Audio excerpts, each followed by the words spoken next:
Hello guys, so today we will be presenting our video for our physics project, and our project's name is Coriolis effect. Okay guys, just imagine this, and you need to really imagine this. Like I'm a superhero, okay? A superwoman, and I'm holding a snowball in my hand, okay? And I throw it with all my force. You would expect the ball to go straight, right? You would expect it will go straight, but no. This is not how it happens. The ball will tilt right. Now why do you think the ball tilt right?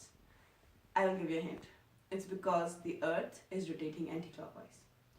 And due to that, the forces, or as per se a specific force acting on the snowball, will make it go right. And that, my friend, is called Coriolis effect. And my dear friend Gazi is gonna explain to you how and why this exactly happens. Okay, what is it? How it happens? And yeah, now he's gonna explain it to you. I was doing it, I was closing and for dramatic effect. So the thing is, if we need to switch from Newtonian laws of motion that explains non-accelerated inertial frameworks and switch it to what is angular motion, we would mathematically need other forces to make it mathematically sound. So we need two forces for that: Coriolis force and centrifugal force. So basically what Coriolis force is,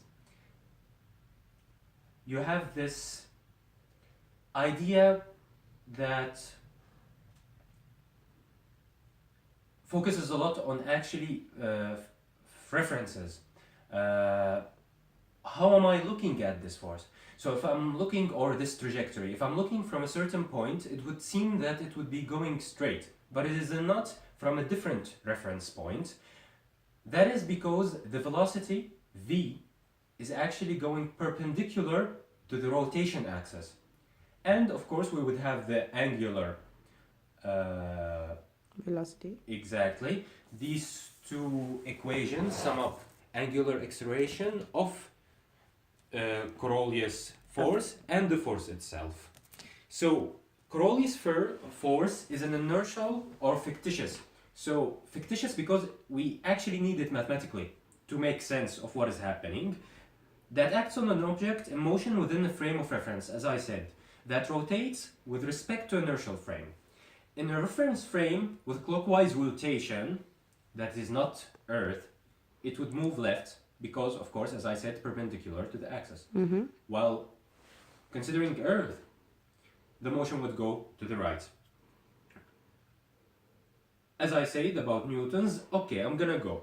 The usage of Coriolis effect is actually only taking emphasis on Earth. That's it.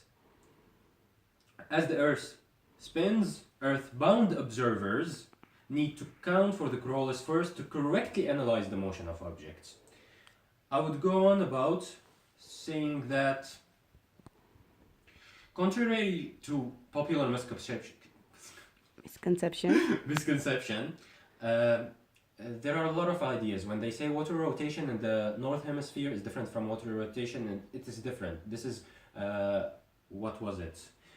Conservation of inertial conservation, was it?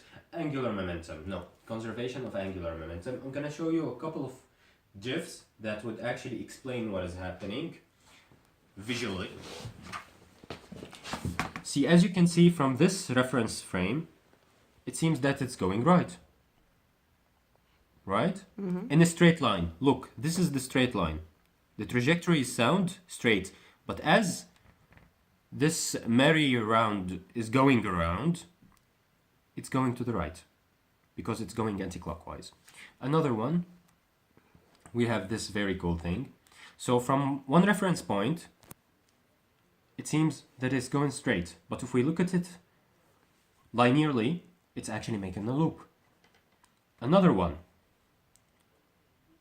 it's taken much time to load. Also straight, but from above a bird viewpoint, it's going round. And this is really a cool phenomenon, physical phenomenon, that is a result of a switch from linear motion to angular motion. And that's pretty much about it. I hope you enjoyed it.